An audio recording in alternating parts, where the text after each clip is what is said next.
வேணாமே உன்னை விட எனக்கு உள்ளது எல்லாமே உன்னிடத்தில் இருக்கு.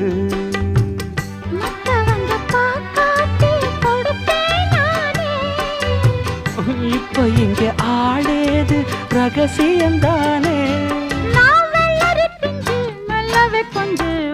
காத்திருக்கேன் கதவை திறந்து உள்ளுக்கு வாடி.